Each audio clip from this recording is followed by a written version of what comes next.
welcome to Auto News Talk. So, imagine spending $150,000 on this hyper-advanced electric supercar. Oh, yeah, totally. Right, you get it out on the track, you punch the throttle, and you realize the absolute most important feature to you is like a fake simulated engine rumble that literally shakes your seat to mimic a V8. It is wild, honestly. It really is. And when we look at the auto industry right now, I mean, we are witnessing a massive real-time rebalancing. What is at stake here is basically everything. Yeah, completely. It's this fascinating collision between your wallet, your driving habits, some wildly high-end engineering dreams, and then what actually happens the second you step foot inside a dealership. It really is a remarkable moment because if we, map out the terrain we were walking through, this is absolutely not the straightforward, clean transition to electric vehicles that the industry predicted. Wow. The landscape is entirely fracturing. I mean, consumers are sitting down at their kitchen tables doing the hard math on fuel and vehicle costs. At the same time, automakers are aggressively hedging their bets. They have to. Right. They're rolling out these practical gas-backed hybrid safety nets while simultaneously pushing absolute extreme hyper-electric supercars for the elite. And through all of this technological upheaval, the physical showroom floor has surprisingly become the ultimate make-or-break battleground. I want to start right at that kitchen table with the immediate reality for the average consumer. Because it always comes down to money and habits. Always. Going from a traditional gas car to a fully electric vehicle, it feels a bit like trying to change your entire diet overnight. You have to learn a whole new way of fueling up, routing your road trips, managing your time at charging stations. It's a huge mental hurdle. Exactly. But switching to a hybrid, that is like just swapping regular soda for sparkling water. It is easier. It fits perfectly into the routine you already have. Which is why the market is bending in that exact direction. Oh. We have a report exploring hybrid demand, and the central insight from that source is that hybrids are absolutely booming right now. Yeah, people are flocking to them. Buyers are actively seeking value and lower operating costs, but they desperately want to avoid adopting any new charging routines. And we are seeing this surge specifically following the expiration of several federal EV tax credits. Oh, right. The tax credit's going away. Exactly. The financial math changed, and the consumer reacted instantly. So when the government stops subsidizing that diet change we talked about, people just revert to what feels safe. Or at least what feels practical. Because look at the numbers this analysis brings to the table. Hybrids have captured nearly 20% of new car sales. Wow, 20%. Yeah. Now contrast that with pure EV market share, which actually dropped down to just over 5.3% in the first full quarter after those federal incentives went away. 5.3, that's a massive drop. It really is. Buyers are looking at the efficiency. I mean, hybrids typically offer 25 to 40% better fuel economy than comparable gas models, and they are realizing they do not have to change a single daily habit to get those savings. Right. They do not have to stress about whether their apartment building has a charger. Exactly. There is one glaring, incredibly memorable detail attributed to that report that I think explains this entire shift. The average transaction price gap between an EV and a gas vehicle is still a massive $6,200. Yeah, that is huge. Over $6,000. I mean, that is not a subtle difference. That is a family vacation or a massive chunk of a down payment. And why that matters is it signifies a profound market rebalancing. Price sensitivity and pure everyday practicality are completely overpowering the early adopter push for pure EV technology. Yeah, the mass market is sending a clear message. Right. They want efficiency, but they cannot afford the premium, and they refuse to accept the hassle. But I keep wondering about the long game here. Because what this analysis doesn't answer is how the future expansion of massive fast-charging networks could potentially reverse this whole hybrid trend back toward pure EVs. That's the million-dollar question. Right, like if chargers actually become as common and reliable as gas stations, that convenience factor changes entirely, right? It's a multi-billion-dollar unknown, really. But to understand the other side of this affordability coin, we have to look at another analysis, one focusing specifically on EV trade-in patterns. Okay, what do they find? This source shows that there is still a gradual shift toward EVs happening, but it is extremely cautious, and it is heavily tied to literal pain at the pump. Because when gas prices hurt, people suddenly start looking for the exit. Exactly. The report points out that over 72.1% of new EV buyers actually traded in a gas car to make the switch. So the conversion is happening. That's a solid number. Furthermore, EV loyalty is actually improving. The data shows EV to used EV trade-ins rose to nearly 45%. And speaking of used EVs, that market is really heating up. Oh, because of the depreciation, right? Yes, the fast appreciation of electric cars makes them a fantastic budget option for secondhand buyers.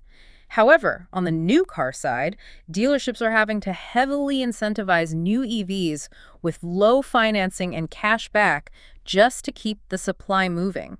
Supply is currently outpacing natural demand. I want to pull out a crucial context point this source brings up because it frames this entire behavior. Yeah. Average U.S. gasoline prices spiked roughly 44% year over year due to geopolitical shocks. Oh, that's the trigger. When global conflicts disrupt oil markets and gas prices jump almost 50%, of course shoppers are going to suddenly scramble for battery-powered alternatives. And if we connect that to the bigger picture, it proves that consumer momentum toward EVs is highly elastic. Right now, it is dependent on external fuel costs, rather than a sheer inherent desire for battery technology. Yeah, they just want out of the gas station. People are buying them to escape the gas pump, not necessarily because they love the tech. Which brings up a huge limitation in the data for me.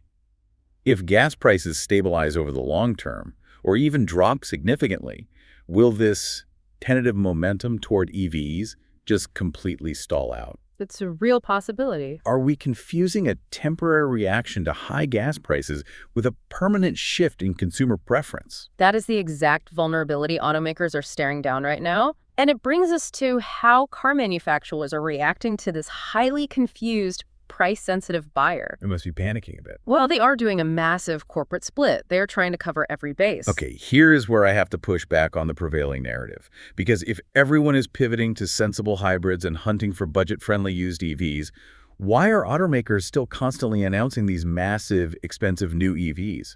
It feels like they aren't listening to the room. I see it a bit differently. They are actively hedging their bets because they have to. We can look at an article outlining Volvo's future lineup strategy as the perfect real-world example of this corporate gymnastics. Volvo's a great case study for this. The central insight here is that automakers are trying to build affordable, entry-level EVs while simultaneously investing heavy capital into massive, gas-backed hybrid flagships. They know the market is split, so their product line has to be split too. The Volvo piece really lays out the headache they're dealing with. They lost their EX30 model in the U.S. market because of new tariffs and the loss of the federal tax credit. Right, which was a huge blow. That was supposed to be their big, affordable electric option. So now they are rushing a successor to hit that crucial $40,000 price point because they know they desperately need an entry-level EV to capture that budget buyer. Exactly. But at the exact same time, they are building a family-oriented 3-row flagship SUV in South Carolina. And building it in South Carolina is a strategic move to insulate themselves from those exact global tariffs. But what's fascinating here is the mechanical approach to that flagship vehicle. Oh, this is the engineering detail I absolutely love from this source. It highlights that this new U.S.-built flagship will likely feature a next-generation plug-in hybrid system, but one that emphasizes the electric motor, using the gas engine, quote, mainly as a backup. Let's break down why that matters, because it's a huge shift. Yeah, how's it different? In a traditional hybrid, the gas engine does the heavy lifting, and the battery just helps out. In this extended range concept, the electric motor drives the car, and the gas engine essentially acts as an onboard generator to keep the battery fed. Oh, that's smart. It shows manufacturers are creating clear stepping stones for consumers. They are serving the budget-conscious, first-time EV buyer with a $40,000 model. And they are simultaneously serving the range-anxious family that needs a massive 3-row vehicle for road trips, but still wants electric efficiency. So it's a safety net. It is a psychological safety net for the consumer and a financial safety net for the automaker. It is brilliant, but the piece does leave a lingering question. What it doesn't answer is whether this massive flagship will ever offer a fully all-electric variant alongside the hybrid option. Yeah, that's still up in the air. We just do not know yet if they are leaving room for a pure EV version down the line. Now, having said all that about practical, budget-conscious family vehicles and safety nets, we have to pivot to the absolute stratosphere of the auto market. Yes, the fun stuff. Because this proves the pure EV dream is still very much alive if you have the cash and if you care about performance over practicality. It is genuinely like two different worlds. While the mass market is shopping for sensible, comfortable walking shoes, Mercedes-AMG is in the corner building a rocket-powered boot. A rocket-powered boot is actually a pretty fair description of this machine. Right. We have a breakdown of Mercedes-AMG's newest high-end release, which details an 800-volt electric GT four-door vehicle designed specifically to challenge rivals like the Porsche Taycan. Okay, lay the numbers on me. The central insight from this source is that despite a broader industry scale-back on mainstream UVs, the ultra-luxury segment is doubling down on extreme, sustained performance. The numbers in this report are almost comical.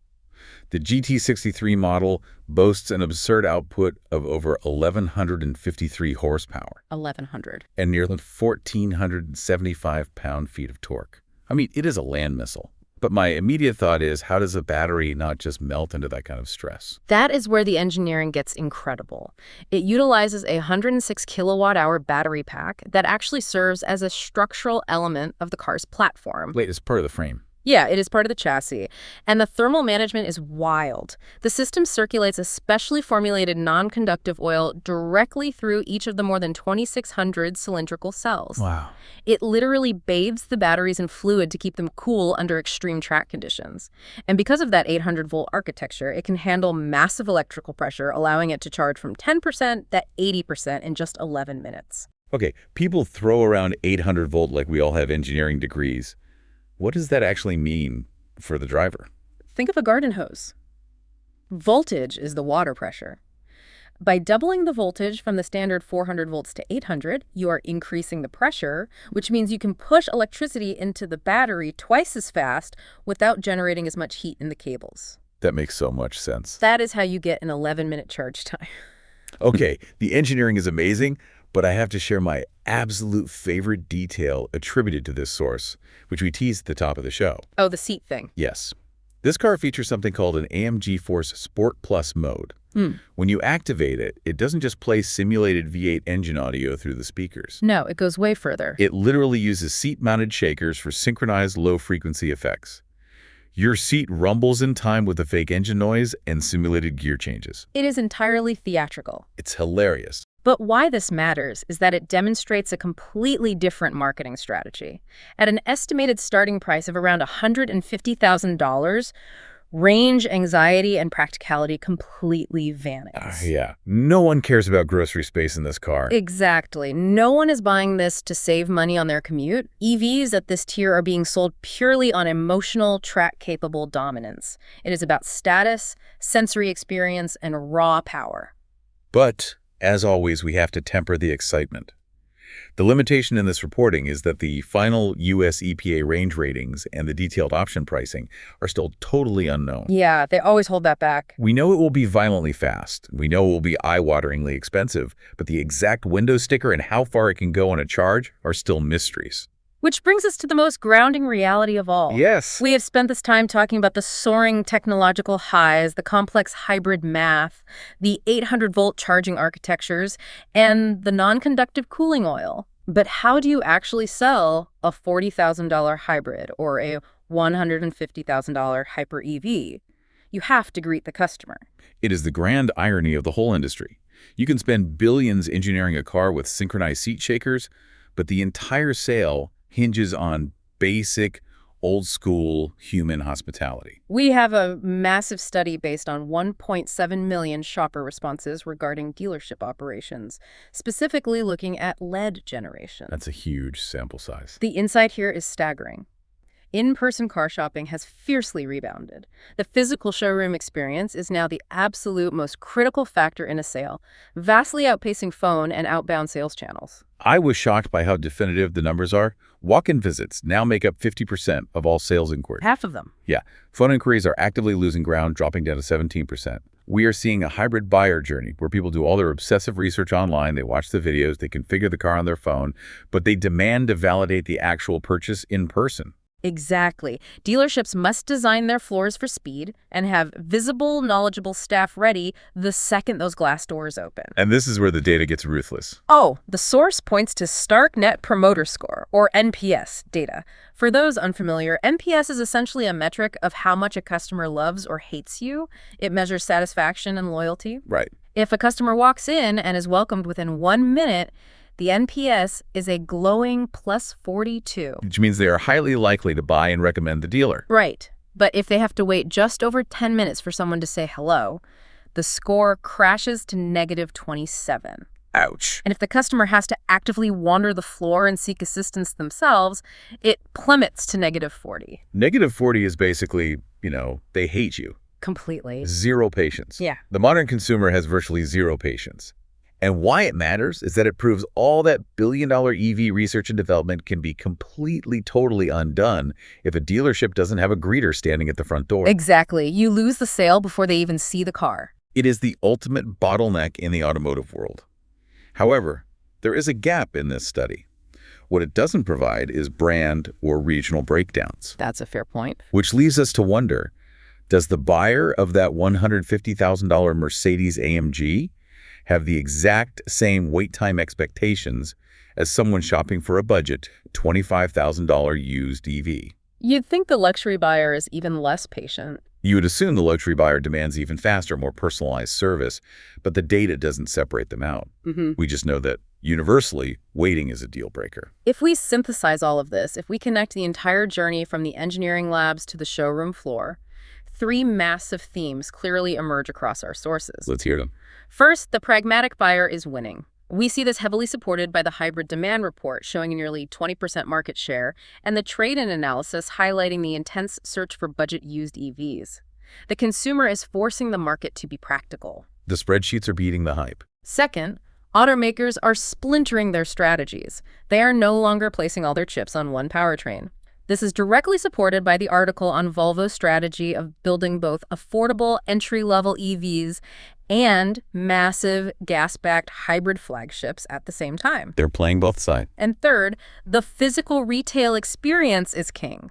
Despite having the most digitally advanced vehicles in history, the dealership study proves that the 50% walk-in rate and that strict 1-minute greeting rule dictate whether a car actually moves off the lot. And within those themes, we are looking at 2 massive tensions. Yeah. Right? The first tension is market division. Oh, for sure. The hybrid and trade-in reports show the mass market is fleeing the high costs of pure EVs and running toward the safety of hybrids, while the luxury market, supported by the Mercedes-AMG breakdown, is totally doubling down on 6-figure electric supercars. The middle is getting hollowed out. And the second tension is the contradiction in the buying process itself. We have these highly advanced digital-first vehicles being sold, cars that get over-the-air updates like a smartphone, as detailed in the AMG report. But the dealership study shows the buyer's journey is aggressively reverting to old-school, in-person showroom validation. Digital product, analog purchase. Exactly. So what does this all mean for you, the listener? Here is the single practical takeaway.